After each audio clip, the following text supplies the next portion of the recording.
Moin! Welcome back to the channel, everyone. It's Mace, coming to you from Western Canada, the best host on the West Coast. What do German prisons do differently? This should be an interesting video. I don't think we've seen or reacted to any videos about German prisons. We've heard often that law, which is propagated, there's no law for breaking out of prison. Yes, there's no specific law for breaking out of prison. Thank you very much for enlightening us.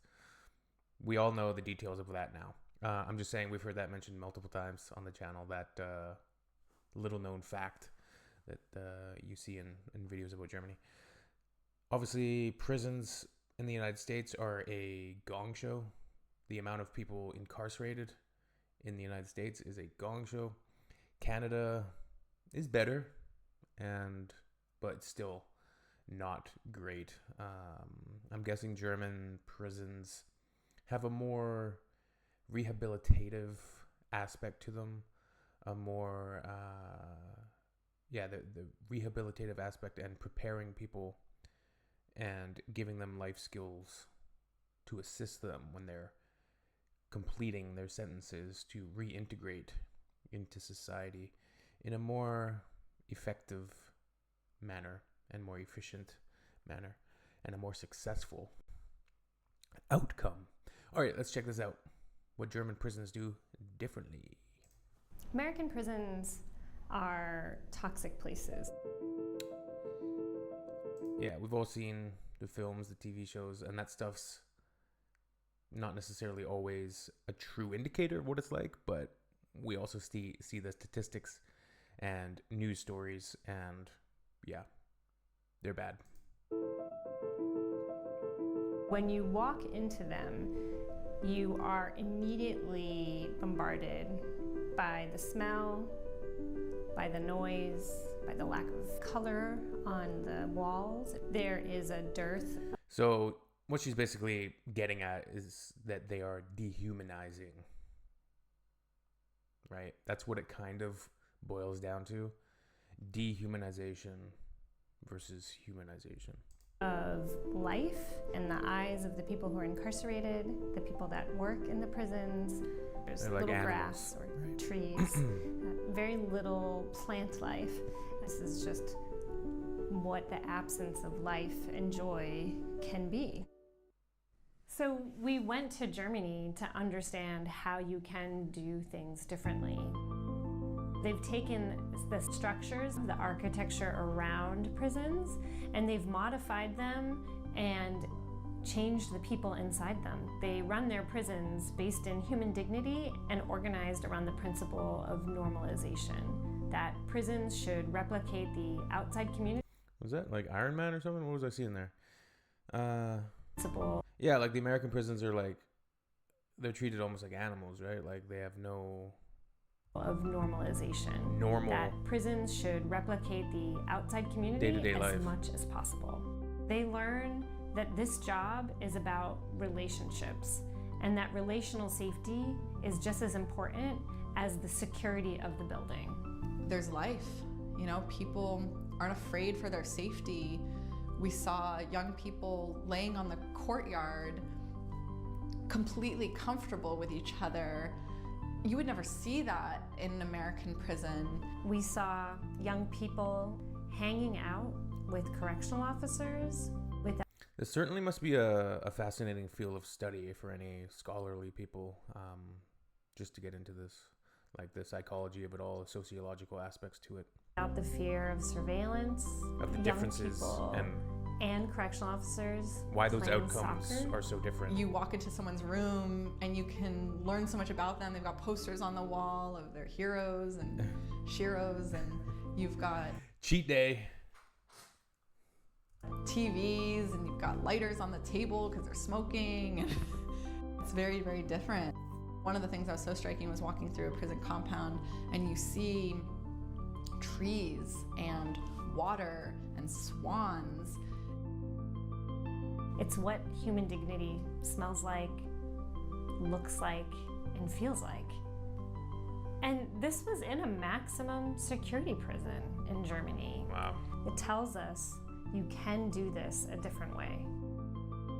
Our experiment with mass incarceration has created a uniquely American phenomenon that has Well, it's also the prison industrial complex. prisons warehousing millions of people far away from their families. And the 13th Amendment. It has not worked. It has not made us safer. But we can learn from other countries, like Germany, where they have systems designed around human dignity that promote restorative justice, that ensure accountability, and everyone is safer, happier, and healthier. And we can restore the promise of American justice.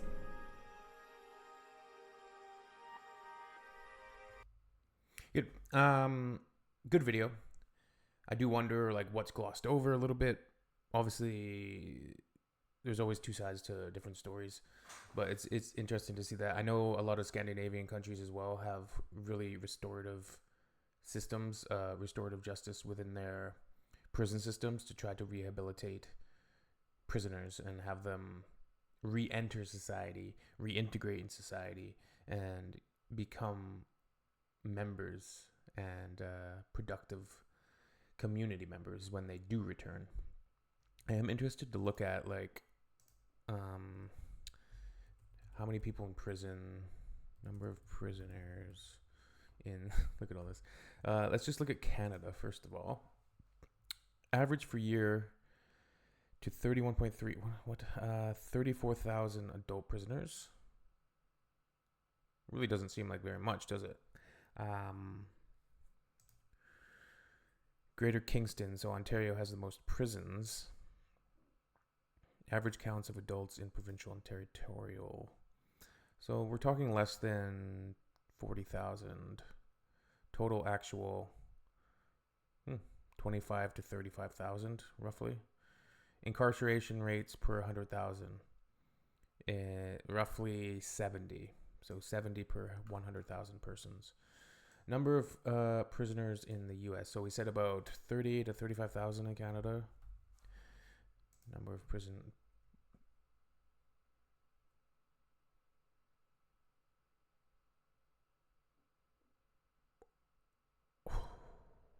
$1.8 million at the end of 2023. And also in China, the estimated prison population is 1.69 million. I mean, their population is way larger than the United States, but even that 1.69 million seems like a lot. Canada has about 40 million people, maybe just over 40 million. What's our current population? Canada population 39 million. Okay, still at 39 million. Number of prisoners in Germany 56,000, so more than Canada, but your population is also double, so that in case your incarceration rate is actually lower than Canada. Interesting stuff. Let's I do want to look at that Wikipedia page about incarceration in Canada just briefly. Incarceration in Canada is one of the main forms of punishment, rehabilitation, or both, for the commission of an indictable offense. So indictable, not a summary offense. Young offenders are covered under the Youth Criminal Justice Act, which means if you're under the age, or if you're 18 and under, any of the crimes that you commit can be erased from your record, or at least they're only on a youth criminal record. So you're not going to have a criminal record if you continue on into life if you're 18 and under. I don't know if that's dependent on the severity of the crime or not. Indigenous peoples are vastly overrepresented and make up a rising share of the Canadian prison system, making up 30% of the offender population. And yeah, they're only 4.9% of the total population. So that's kind of a gross discrepancy.